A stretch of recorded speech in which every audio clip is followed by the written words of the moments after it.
Well, hello everyone. Welcome to Your Health in Your Hands. I'm Dr. David Ajibade with the Brain and Body Foundation.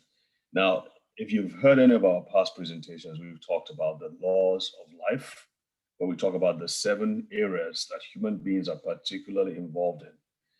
The 7 areas that you can control, good or bad, but they are under your direct control. And we've talked about your words, we've talked about your thoughts, we've talked about your activity levels, your sleep, your relationships with others, your kind of work you do, all these and others all combine to affect your life for better or for worse.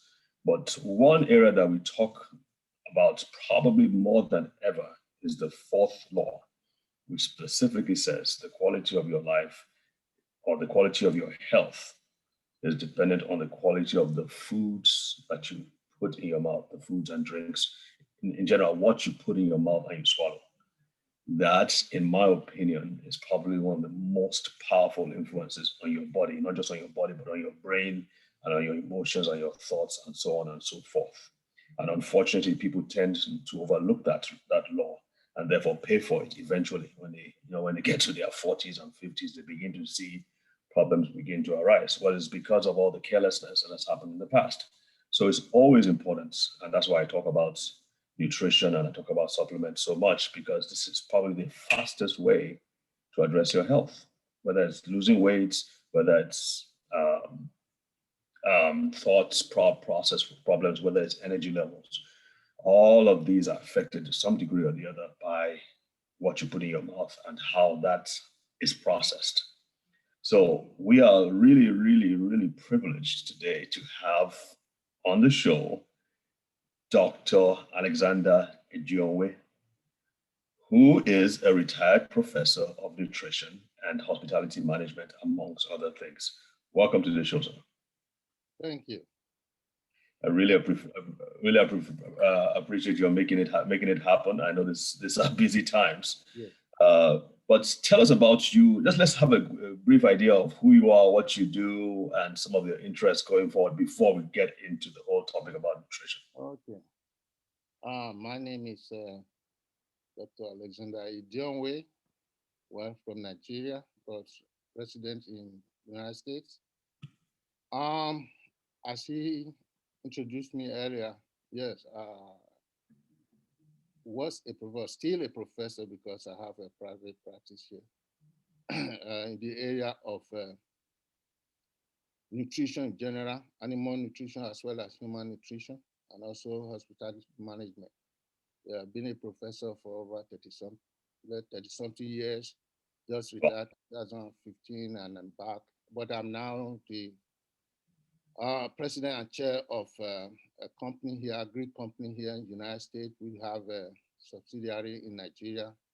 It's called Afanic, a Greek company in Nigeria that I'm in charge of right now.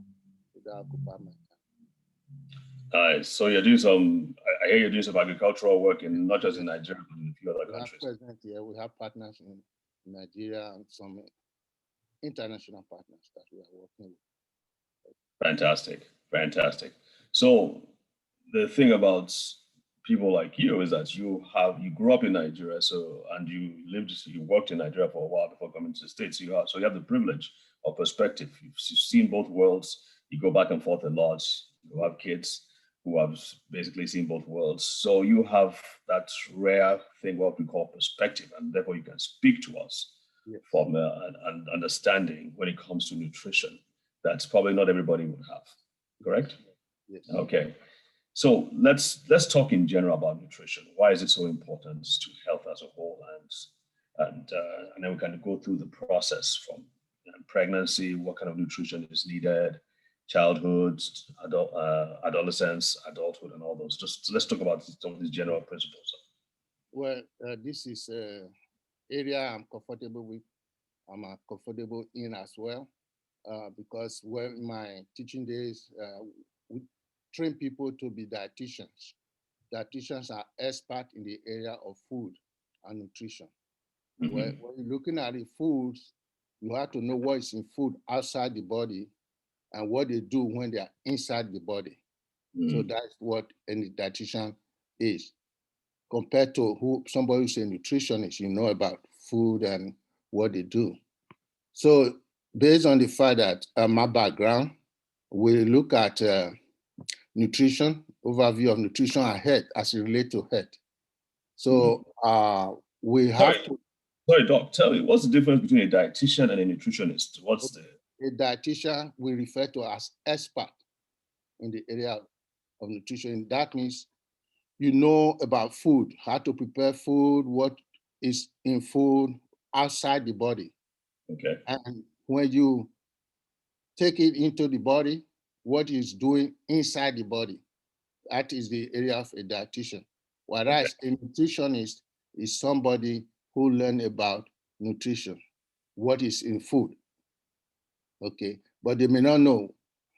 In the area of nutrition, we have community nutrition, clinical nutrition, and you have basic nutrition, metabolic nutrition. So like somebody who deal with a patient in the hospital, a dietitian, that's a dietitian. But somebody who is outside, you know, maybe working in the lab, doing research in food or other, maybe animal as well. Those are nutritionists. So my background is along those areas, both of them. Okay, fantastic. So it makes you even more in a greater position to educate us. Okay, great. So what we're looking at here, this is the intro, what we call introduction. So my first time probably be in your program. And what I would like to look at is just have overview of nutrition and health. Okay. Right. As you said, I grew up in Nigeria up to high school level, just work a little bit before I moved to the United States around 1978. So I've been here back and forth and was back with United Nations as a consultant to United Nations 3 times to Nigeria, and back and forth for my private practice. So now what we really want to, where we want to start with is looking at the important, what is important. You know, I talk about what you have to have in your body to thrive or to grow, to do everything. We have people, even from pregnancy, when the fetus or the baby is inside the womb and the mother, there are nutrients you have to have, you know, to grow. And then 9 months, then become infant, you have to be aware of the nutrients you need for that baby to grow, then to the adolescents, then to when they are adult, then when they are geriatric, when they are old. So what we are looking for, we eat to really meet that need. There are 6 nutrients we are concerned about, whether in the human, kingdom or animal area. What are they? Water, carbohydrate, fats, protein, vitamins, and minerals. 6. And this is what you need to know all through your life to maintain health.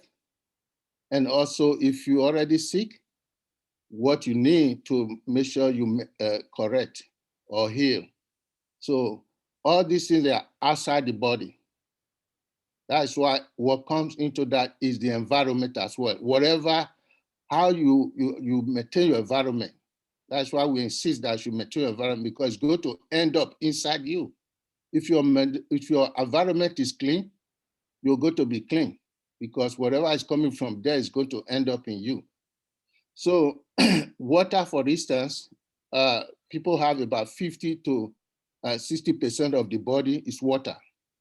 So if dirty water is what you put it in, it's going to, since it's dirty outside, it's going to be dirty inside, and you are going to be sick. Fat is the same thing. We're talking of fat. Fat, you need fat. You know, where we fatten somebody, even there in some culture, you have to fatten maybe a lady before they get married, right? But it's good. That is for occasion, because that lady is going to grow and probably shed it or remove it somewhere.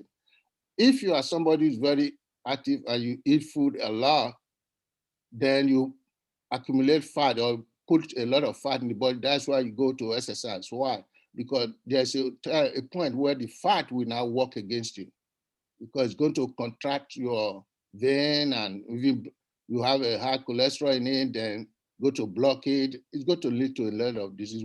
If we have time later, we will talk more about that. talk of protein. Okay, protein for growth. You need that to grow, but there are also enzymes inside you that need that same protein to grow, to do the work they are doing inside the body, what we call metabolic breakdown and building up of things inside your body so that you can grow. And also all these enzymes need that, they are protein, they need it. Then we talk of vitamins, okay? We need energy. Energy you use to do work, move around, anything, maybe you're in farm. So vitamin, they are involved in with this enzyme to carry out the function of the body. Then the last one is minerals. Minerals also take a part. For instance, you talk of hemoglobin, which is the blood that moves things around the body, all the nutrients to go to the cells to use it. You need some minerals.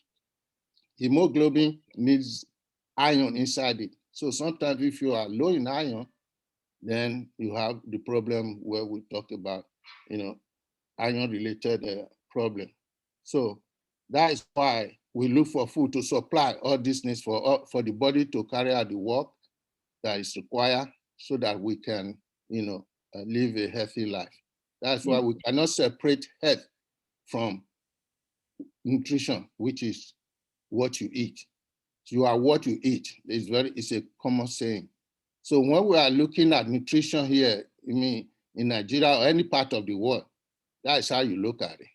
So that before you put it in your mouth, you should know what is going to happen. Right. If you are eating junk food, then you cannot expect your body, to be doing very well when what you are putting in is not something that will help the body to function properly. Absolutely. So we're going to take a quick break now, and then we will be right back. And then we're going to get into, hopefully we'll start talking about specifics when we get back. So folks, do not go away. We'll be right back. Okay.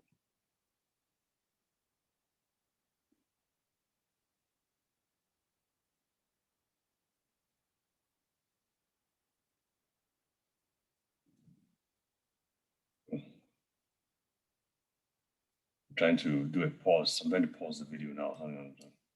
Okay. Oh, wow, this thing is not. The record button only shows when you've expanded this thing. Okay, where is it now? Okay. Welcome back, folks. All right. I love this quote.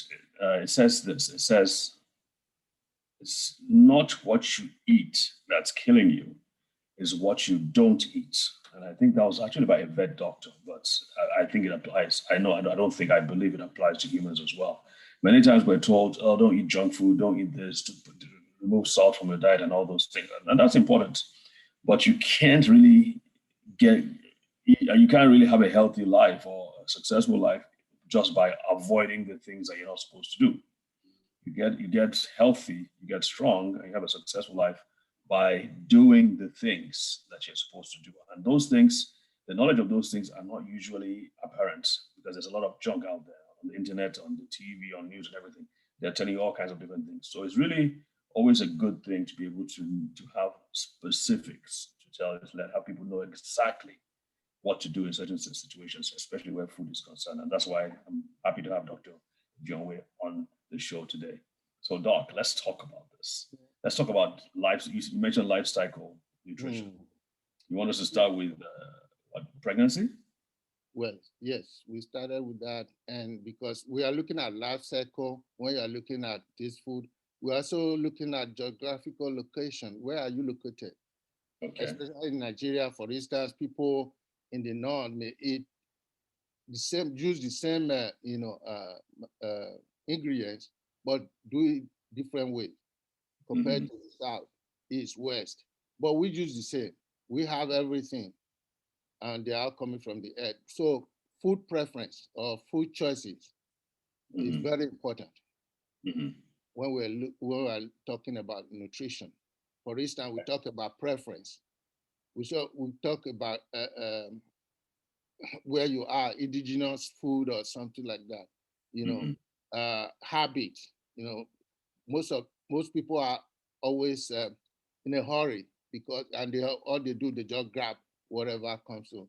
People maybe because of their position or lack of fun, whatever what we call junk food, it may not be junk at a point if you really regularize it or you eat it the way it's supposed to. Moderation is very important. Okay. Anything you overdo something is going to cause problem. But if you do less of it, it's going to cause problem. So you may not have enough. You may have too much. We will always go within a range. Then All they right. have. So let's get into the specifics. We need to have the specifics. The specific is that you have to understand all these issues that's at play, because your habit, your association, your ethnic heritage, your values, social interaction. There are a lot of things that your emotional state can influence what you eat and how you eat. Then what is available to you is very important. Convenience of that, your age, your weight, even your body weight and your image, your medical condition, the health and nutrition that you are at the level you are in, very important. So if we establish that, that will help us now to go further and be specific. Specific means what? You're talking of how do you get your nutrient into your body? That's it. Okay. We talk about fruits, we talk about vegetable, talk about source of carbohydrate.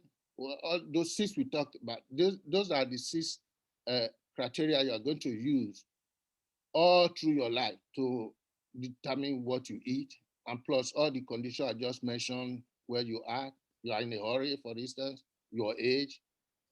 If somebody in the womb, a baby in the womb, need food. So the mother need food. So the food the baby is going to be getting is coming from the mother. And therefore, what the mother is eating, you have to consider how it will affect the baby. We talk So about nutrients like folic acid. Okay. Okay, where do you get that from the fruit? We talk about iron. Those are all vitamin and minerals. So should a pregnant woman, for instance, I really want us to hone in on this now. A pregnant woman, she's getting pregnant, she's her first child. She has no clue what she should avoid and no clue what she should eat. How would she benefit from this? What would we say she needs to focus a lot more on, for instance? I mean, obviously, can't say everything, but what are the things a pregnant woman should make sure she takes on a regular basis, specifically? Well, the most important nutrient will be folic acid, which is what you get from the vegetable. Most cases, you go to your doctor may have a dietitian as part of their practice. So not in Nigeria. Not in Nigeria. Well, I said most cases, so it may not be available there. But in most cases, you have somebody who will share with you the type of food you will eat. For instance, vegetable is very hard. Vegetable could be different from one area to the other. There are some, when you go to some other area of nutrition, how you use what we call home remedy and stuff like that. You have people advising you type of leafy vegetable you can eat. Sometimes you go by color. For instance, if you are in need of vitamin A, which is also very important, all those antioxidant sources, then you can eat. We have carrots there. We have other pumpkins, things like that, where you can get this nutrient. But in most cases, somebody who may be pregnant, then you focus on eating a lot of leafy vegetables, which will be someplace, especially for this my area, Edo State, we have bitter leaves, for instance, which is not widely used all over, but that will be very good, for other reasons. Even when we are talking of something like diabetes, stuff like that, people sometimes when they are pregnant, they also may be suffering from that type 1, type 2 diabetes. Things like that they can include as part of their food. Well, what do you say about the cooking? Is there a place for the raw vegetables as opposed to the cooked vegetables? And our people would like to overcook our stuff. With raw vegetable, what I normally will, you wash it very well and cook it and make sure you don't throw away the water. Eat it with the water, because most vegetables, when you cook them, the way we cook them, we throw away, we throw away the water. But most of the nutrient will be inside the water, you just throw the better part of it away. So normally when you want to do it, and the way we cook our soup there, which is very good, you cut them fresh and put it as part of the soup, like goosey soup or stuff like that. So everything is in there. So when you are cooking if you steam it better, even if you steam it better, so that most of the nutrients are still intact. So that is part of the way we look at it. Then even fruits, the same thing. You can make a salad out of them, or when you cook them, don't throw away the water. Make sure you cook in a way that you steam it. If you have to cook it, make sure you incorporate the water with whatever you're going to do with it. Okay. That's very acceptable for the reason I gave, that most of the nutrients in the water, you dump it if you don't make it a part of the final product. Speaking about vegetables, I really sweet potato I found out has some really great qualities. What do you think about that? Sweet potato is is good. There are a lot of when we talk of say high blood pressure or stuff like that, people may say it's too sweet, but it has a nutrient in it that will help. Such as what kind of nutrients help in sweet potatoes? It's starchy. It has starch, but also have other nutrients in it that will help make the vein or something like that. What causes high blood pressure, for instance, is when the vein is kind of hardened. It cannot spread enough so you have more blood fluid or something like that, the serum in the fluid and all that, then it cannot open enough to force the flow through. So there's resistance. And that's why if we're really talking of, say for instance, high blood pressure, we have what we call hepatic portal vein, which is the vein that conducts nutrient from GI tract, which is when you digest it, then go through there to go to the liver. The liver will work on before it enters the blood circulation. If that place is hardened and things are not moving the way to stop, then we have a hepatic portal vein, high blood pressure, and stuff like that, all along the body. Wherever there's that resistance, that's what we cause it. So sweet potatoes can help in that. Can help. But again, remember with your moderation, everything you do in moderation, combine it with something else. So let's talk about eggs, for instance. Are eggs good for pregnant women to be taken? Yes. Why? Okay, we're talking, for instance, the yellow in egg, you have iron there. Okay, the white also high in protein. Where a baby growing in the womb, they need protein to grow. Yes. So if you take egg, again, the blood is also responsible for conveying the nutrient from the mother to the baby. Yes. Through the placenta, but their blood don't mix. So when that is happening, you have the mother now supplying the iron to the baby in the womb, so that the baby now have enough iron. Iron is very important as part of hemoglobin that helps in conveying all these nutrients all over the body, things like that. I'm bringing up egg because in some traditions and some cultures, they say if you give a child egg at a young age, or give the mother egg at a young age, what happens? The child begins learns how to. I don't know what they say in your own part of the world, but I've heard some crazy things like the child learns what wants to steal, or I mean, what do they say in your part? It's I'm laughing because when I was growing up, I remember these guinea fowl eggs. Okay. They bring them to the south, and normally I will have some money. You don't want your parents to know, so you go buy, and they think when you eat that you become a thief. So I remember how many cones I had on my head. So it's so that just brought it to my mind. No, even some said gizzard, chicken gizzard. If that guys that give you propensity of becoming a thief or something like that because your egg is very good. Who? I mean, if we really look at it, in the life cycle, where do you really need the egg the most? Where is growth? Exponential growth is required the most. Is it not big when you are young and all that? Yes. But old people think they are the one who should be eating the egg, and leave those who really need to be eating the egg. So I remember my mom, her blessed memory. I traveled to Nigeria one time, and she told me that her daughter asked her not to be eating egg. I said, why?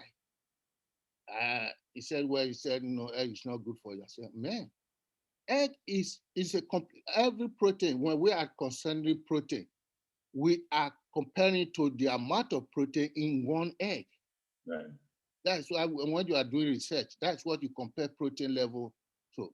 So wow. egg is very important for a pregnant woman, Wow. or Yes. even for children. So in fact, I know they've gone around in circles with terms with regards to eggs. They've said eggs are bad or the yolks, even from in the Western world here as well. They've said I think they've come full circle. But I'm going to give you a personal experience at our clinic. One of the mothers, so we deal a lot with children with brain disorders, all kinds of brain disorders. And the mother of one of the children who had a really bad case, she said that for some reason her daughter is always eating or wanting more of eggs. And they wanted to stop her from taking this is like a 4-year-old girl. And they wanted to stop her. I was like, no. I was like, stop, do not stop her because that child is like that child's body knows what is good for her. And therefore is pushing her to eat more of that egg whenever they give it to her. So I said, please give her as many eggs as she can take because that helps in the development of the brain. It's not just about protein, but also about fats, the right kind of fats, and the right kind of carbohydrates. Does it have carbohydrates in it? Do eggs have carbohydrates? Well, protein, the white side is protein, while the yellow side have iron and fat in it. Yeah. But what we are concerned about, in egg, is not even children. It's anybody that have high cholesterol because there's high cholesterol in the yellow part. Mm-hmm.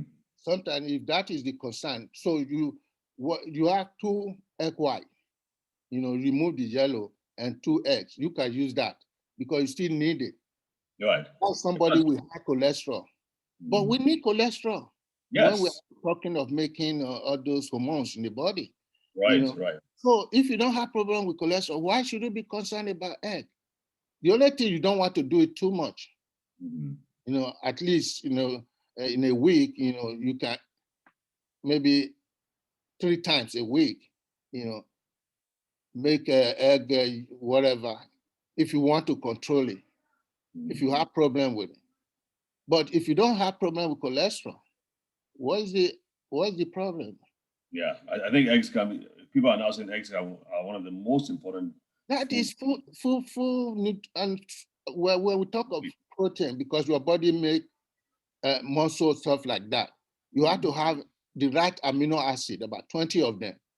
In one egg, all of them is there. But you can also do it to, you have legume and cereal. So somebody eating rice and beans, you have complete protein there.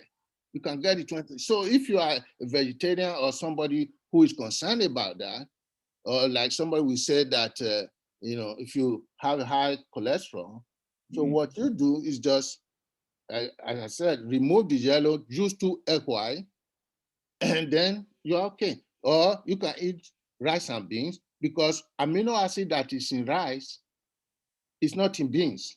One is missing in rice, it's not in beans. The one that is in beans, one is missing, that is missing that is in rice, but it's not in beans. So when you combine both of them, then you have complete protein food. Wow. So the way we eat, that is, some of the things, because I always tell people, whether here or anywhere in the world, it's lack of knowledge. It's just, we have the same food. you can call it, and what we have there in Nigeria, we have here, most of the things they have here, they have to import it from tropical region. And most of the like fruits or some we do that is doing well here in a temperate region. You can, that's why everything is moving around. So there's no food anywhere that is not in Nigeria or in Africa, or there's no food, any item that is that place that is not here. It may do well based on the climatic region, but you can still produce it wherever you are. Yeah, but let's be realistic, Doc. You know, all the foods that are available in the US may be available in Nigeria, but it's a question of access. So these things are super expensive unless we're cooking them, unless we're growing them in our backyards. Why is this expensive? Don't we have farm? That's what I'm saying. That's unless we are growing them in our farms. That's when it's yeah. If I go to the farmer's market and get it, those things are super expensive. Yeah. The typical example is avocado, which is very, very healthy. But an avocado here in the US is like $4. In Nigeria, it's also very expensive. So there are certain things. That's why I'm always trying to say, okay, well, I'm always asking people like you who are very experienced in these things, what are the cheap ones that are high nutrient value that we can get available in the market? Because not everybody is going to have a farm. My brother, you know, yes. I think the pendulum is swinging back. Okay. When I was in Nigeria, my own backyard, we had avocado tree. Okay. I'm telling you, I mean, we weren't buying it. What are we planting now? You know, and that grew with me. When I see houses now, you know, I know, granted that we fence our houses, the corner of the house, you can plant orange tree, avocado tree, and all these things, even pear we have now. Pear, okay. What we call pear, the dark one, where in my language called ohun, you know. That you can have a very high quality value, high quality protein, nutrient that you can use. There are things we have there, but we neglected them, just like we did with our economy, you know, focusing on oil and leaving the other part. That's true. We need to go back. We have everything. That's why I always tell people, I say, in Nigeria, we are like an ocean. There's water everywhere, but not to drink. Right? Because right now, even in the ocean, there are technology you can use to refine the water and make it a drinking water. We have everything in Nigeria, I tell you.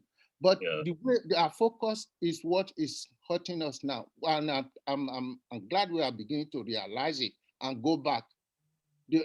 Sometimes you don't want to go back, but in our case, we need to go back because we cannot really blame God that He hasn't given us what we need. We have it. That's true. Well, we've run out of time now, Doc. But thank you, my brother. It's a good place to end.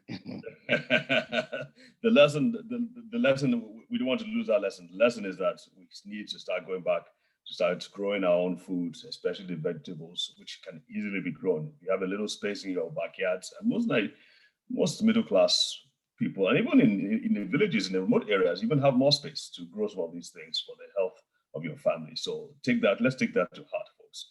And Doc, thank you so much for this time that you've taken to do this. Hope to have you on more to educate our Nigerians and our people about healthy food habits. And we count on you to do that. Appreciate. Okay. Talk to you later. Excellent. All right. Thank you, sir. Thank you for watching our program today. God bless you. Thank you. God bless, folks. And of course, you can watch these programs later on and on our website and of course on the NTA website. Our website is brainandbodyfoundation.org. Till then, stay safe and see you next week.